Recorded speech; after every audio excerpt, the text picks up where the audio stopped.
Alright, time for the aftermath of the Dodge Magnum.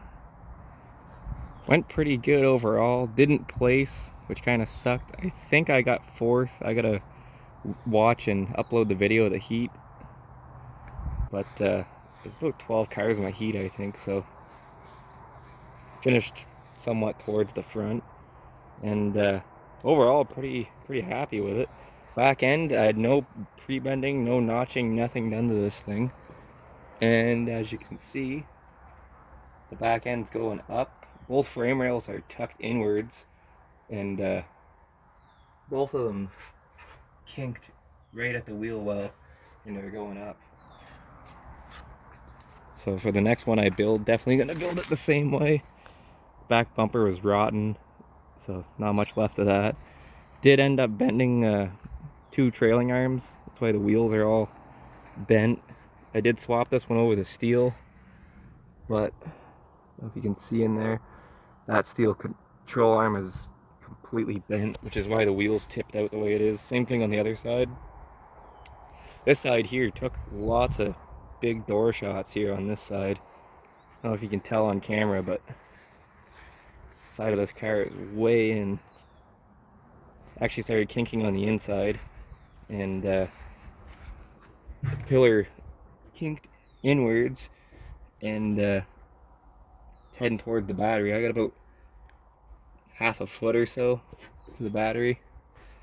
Front bumper did fall off, which kind of sucked, and I didn't actually notice the front bumper fell off right away. They stopped the race and picked up a bumper, but I wasn't sure whose it was, and sure enough it was mine.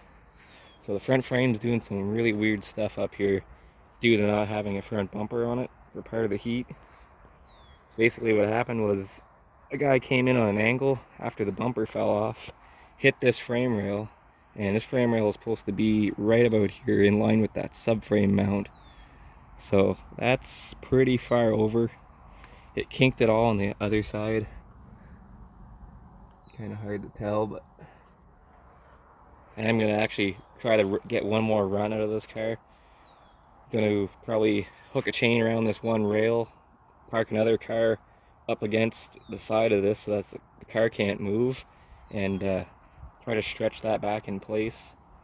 Now that the car's been ran, anywhere there's a kink, I think I'm allowed a max of 4 repair plates, so I'll probably put one right about here on both sides just to prevent that from kinking the way it did again, and weld the bumper back on.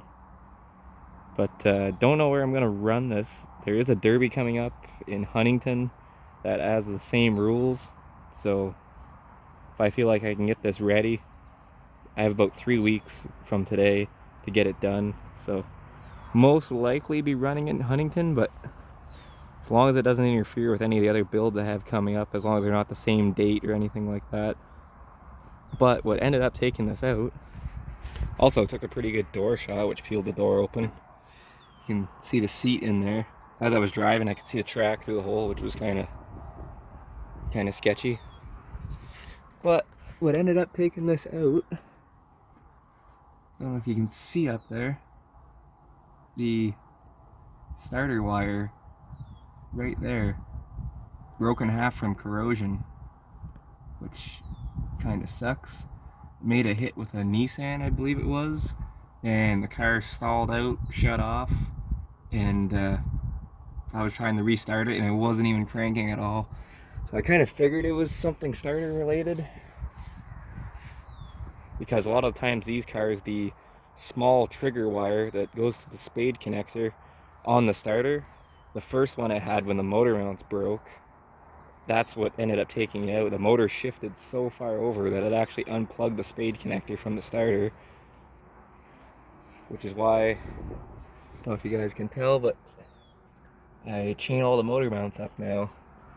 They do still break, but the engine moves very little, so I figured it really wasn't worth investing a ton of time into fabbing up steel mounts and messing with that sort of thing. So the chains work just fine. They will break, but it's not going to go too far.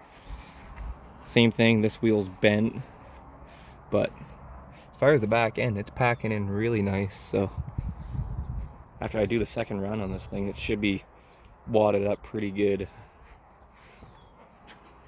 So that's a wrap on this one for now until we repair it. And any repairs I do, I'll be filming that. It'll be in an upcoming video. And stay tuned because we got lots more builds this season.